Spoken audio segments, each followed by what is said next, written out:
Hello friends, welcome to Israfil study.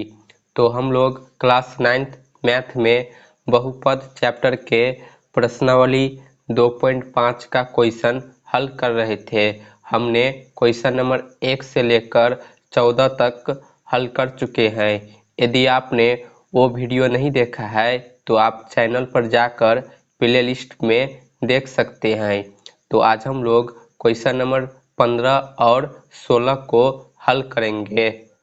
तो video को last तक देखिएगा जिससे कि आप अच्छे तरीके से समझ सके।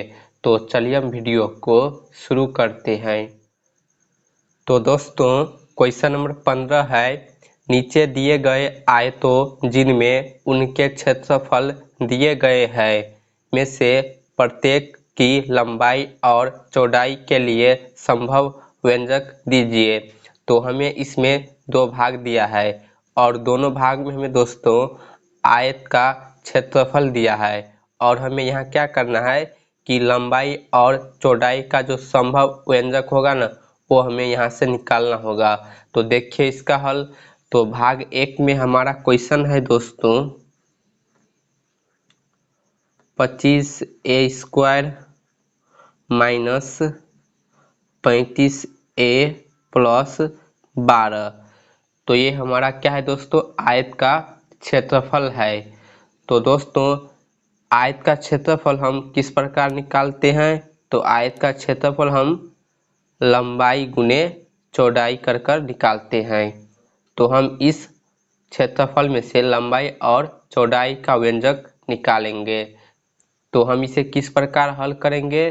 तो हम यहाँ दोस्तों इसे गुणनखंड द्वारा हल करेंगे, यानी हम इसके बीच वाले पद को विभक्त कर इसका गुणनखंड करेंगे। फिर यहाँ से दो मान निकल कर आएगा, वही हमारा एक लंबाई और एक चौड़ाई का संभव व्यंजक होगा। तो देखिए इसे हम किस प्रकार गुणनखंड करेंगे।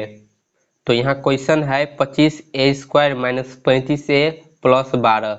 तो इसका गुणनखंड करेंगे।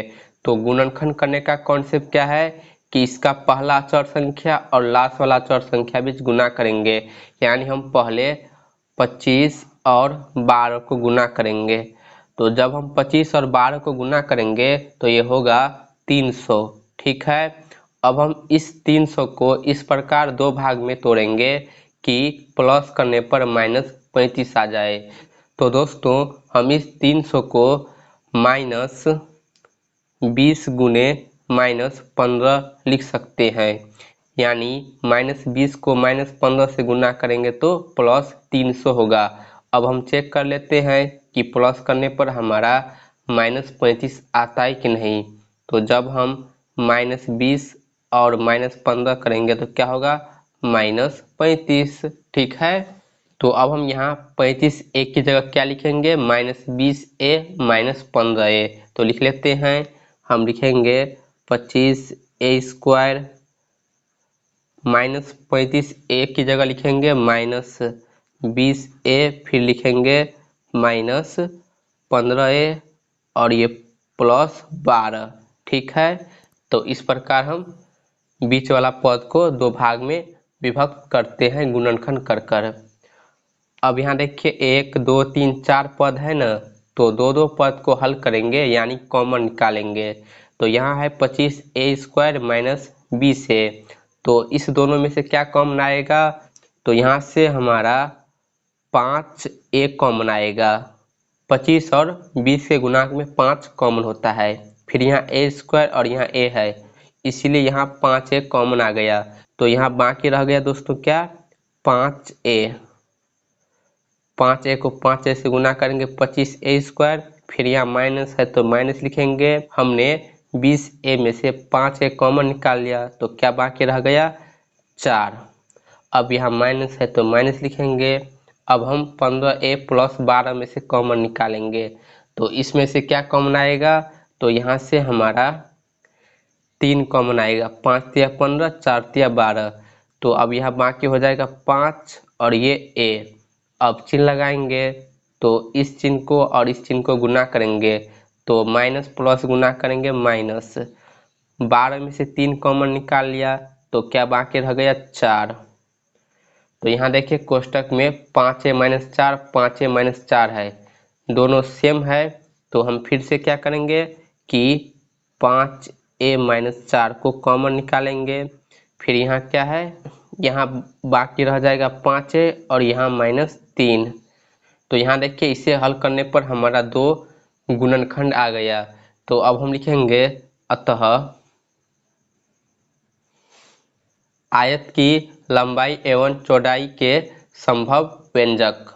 तो दोस्तों आयत की लंबाई एवं चौड़ाई के संभव व्यंजक हो जाएगा एक 5-4, ये हो जाएगा दोस्तों लंबाई और चौड़ाई बराबर हो जाएगा 5a-3। आप यहाँ 5a-4 को चौड़ाई के बराबर भी लिख सकते हैं या 5a-3 को आप लंबाई के बराबर भी लिख सकते हैं। अब भाग 2 देखिए, क्वेश्चन है 35y² + 13y - 12। तो यहाँ भी हम इसका गुणनखंड कर आयत की लंबाई और चौड़ाई का संभव व्यंजक निकालेंगे। तो इसके लिए हम पहले 35 और 12 को आपस में गुना करेंगे। तो जब हम इसे गुना करेंगे तो दोस्तों ये होगा 420। अब हम क्या करेंगे कि ये जो 420 है ना, इसे इस प्रकार 2 भाग में तोड़ेंगे कि माइनस करने पर 13 आना चाहिए।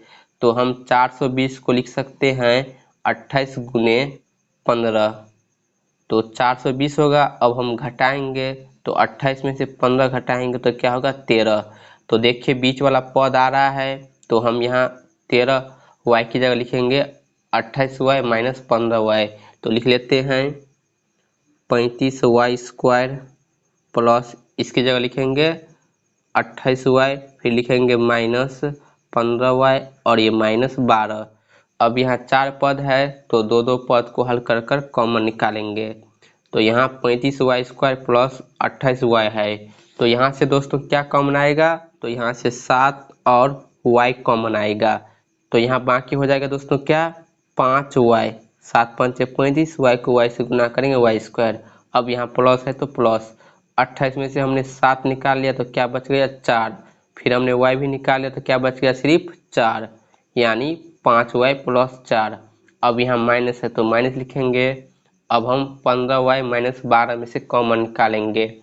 तो इस दोनों में से कॉमन आएगा दोस्तों हमारा 3। तो यहाँ अब बाकी हो जाएगा 5y, चिन्ह लगाएंगे, माइनस माइनस गुना करेंगे प्लस 12 में से 3 कॉमन निकाल ले तो क्या बाकी रह गया 4, 4 × 12। अब देखिए 5y + 4 दोनों में सेम है, तो इसे भी हम कॉमन निकाल सकते हैं 5y + 4 को। और यहाँ बाकी हो जाएगा 7y और ये -3। तो यहाँ हमें 2 गुणनखंड प्राप्त हो गया।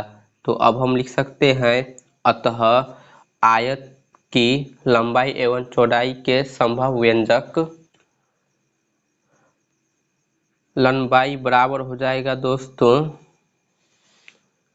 7y - 3 और चौड़ाई बराबर हो जाएगा संभव व्यंजक 5y + 4। तो इस प्रकार हम इसे हल करेंगे, ठीक है। अब क्वेश्चन नंबर 16 देखिए दोस्तों। क्वेश्चन है घनाभो जिनके आयतन नीचे दिए गए हैं कि विमाओं के लिए संभव व्यंजक क्या है। तो हमें यहाँ 2 भाग दिया है और दोनों भाग में हमें घनाभ का आयतन दिया है। तो यहाँ हमें विमाओं का संभव व्यंजक निकालना है। तो देखिए इसका हल। तो यहाँ दोस्तों पहला भाग है, क्वेश्चन है आयतन बराबर 3x² - 12x। तो इसे भी हम गुणनखंड विधि द्वारा हल करेंगे। तो यहाँ देखिए 2 पद है, एक है 3x² और दूसरा है -12x। तो पहले हम इस दोनों में से कॉमन निकाल लेते हैं। तो यहाँ से दोस्तों हमारा कॉमन आएगा 3x। तो यहाँ बाकी हो जाएगा x, माइनस है तो माइनस 12x में से 3x कॉमन निकाल लिया तो क्या बाकी रह गया 4, 4 × 12 और गुने x। तो दोस्तों यही होगा इसका गुणनखंड। तो अब हम यहाँ लिख सकते हैं इसीलिए घनाभ की विमाओं के संभव व्यंजक, तो दोस्तों एक हो जाएगा 3, फिर हो जाएगा अगला x और एक हो जाएगा x-4। क्यों यहाँ 3 हो गया दोस्तों? क्योंकि घनाभ का जो आयतन होता है वो लंबाई गुने चौड़ाई गुने ऊंचाई होता है। तो लंबाई बराबर 3, चौड़ाई बराबर x और ऊंचाई बराबर हो जाएगा x-4। तो यही होगा इसका संभव व्यंजक। ठीक है। अब भाग 2 देखिए। क्वेश्चन है 12k² plus 6k² minus 20k। तो यहाँ भी हम इसे गुणनखंड करके घनाभ के विमाओं के संभव व्यंजक को निकालेंगे। तो यहाँ हम सबसे पहले क्या करेंगे कि इसमें से कॉमन निकालेंगे। तो यहाँ इस तीनों में से कॉमन आएगा दोस्तों 4k। 12 को हम 4 तिया 12 लिख सकते हैं और यहाँ 6, यहाँ 6 नहीं दोस्तों, यहाँ 8 होगा। ठीक है। 8 को हम 4 गुने 8 लिख सकते हैं, 20 को 4 गुने 5 लिख सकते हैं और इस तीनों में के हमारा कॉमन है। तो इस तीनों में से कॉमन आ गया 4k। अब जो बच गया उसे हम कोष्टक में लिख लेते हैं। तो यहाँ बाकी हो जाएगा 3y²। ठीक है। यहाँ बाकी हो जाएगा प्लस 8k में से 4k कॉमन निकाल लिया तो 2y माइनस 20k में से हमने 4k कॉमन निकाल लिया तो यहाँ बाकी हो जाएगा 5। ठीक है। तो अब हम इसे गुणनखंड करेंगे। तो यहाँ हो जाएगा 4k ब्रैकेट में 3y² प्लस 2y माइनस 5 है। तो इसे गुणनखंड करेंगे तो इसका पहला चर और लास्ट वाला चर संख्या बीच गुना करेंगे। तो 3 और 5 को गुना करेंगे 15। अब हम 15 को इस प्रकार 2 भाग में तोड़ेंगे कि घटाने पर हमारा +2 आना चाहिए। तो हम 15 को दोस्तों 5 गुने 3 लिख सकते हैं, 5 तिया 15। तो जब हम 5 में से 3 घटाएंगे तो क्या होगा 2। तो अब हम यहाँ 2y की जगह लिखेंगे 5y माइनस 3y। तो लिख लेते हैं 3y²। इसकी जगह लिखेंगे प्लस 5y माइनस 3y और ये -5। ठीक है। तो लिखेंगे दोस्तों अब 4k कोष्टक में, यहाँ देखिए 4 पद है तो 2 पद को हल कर कॉमन निकालेंगे। तो यहाँ है 3y² प्लस 5y। तो यहाँ से हमारा y कॉमन आएगा तो यहाँ बाकी हो जाएगा 3y प्लस 5। यहाँ माइनस है तो माइनस लिखेंगे। अब यहाँ 3y माइनस 5 है तो इस दोनों में से कुछ कॉमन नहीं आएगा। तो जब भी गुणनखंड में कुछ कॉमन नहीं आएगा तो हम 1 लिखेंगे। ठीक है। अब यहाँ बाकी हो जाएगा 3y। अब हम यहाँ चिन्ह लगाएंगे तो हम इस चिन्ह को और इस चिन्ह को गुना करेंगे तो माइनस माइनस गुना करेंगे चिन्ह प्लस और यहाँ बाकी हो गया 5 तो लिखेंगे 5। अब देखिए हम लिखेंगे 4k। अब दोस्तों यहाँ देखिए इस दोनों में 3y प्लस 5 सेम है तो इसे हम बाहर निकाल लेते हैं 3y प्लस 5 को और यहाँ बाकी हो जाएगा y माइनस इधर 1। ठीक है। तो यहाँ देखिए हमें 3 गुणनखंड प्राप्त हो गया, 4k गुने 3y प्लस 5 और 1 y माइनस 1। तो अब हम लिख सकते हैं इसीलिए घनाभ की विमाओं के संभव व्यंजक 1 हो जाएगा दोस्तों 4k, दूसरा हो जाएगा 3y प्लस 5 और 1 हो जाएगा y माइनस 1। तो यही होगा इसका आंसर। तो इस प्रकार दोस्तों हम क्वेश्चन नंबर 15 और 16 को हल करेंगे। तो उम्मीद करता हूं कि आपको वीडियो समझ आई होगी। अगर आपको वीडियो पसंद आए तो वीडियो को लाइक, कमेंट और शेयर जरूर कीजिए। यदि आप चैनल पे पहली बार आए हैं तो प्लीज़ चैनल को सब्सक्राइब जरूर कर लीजिए।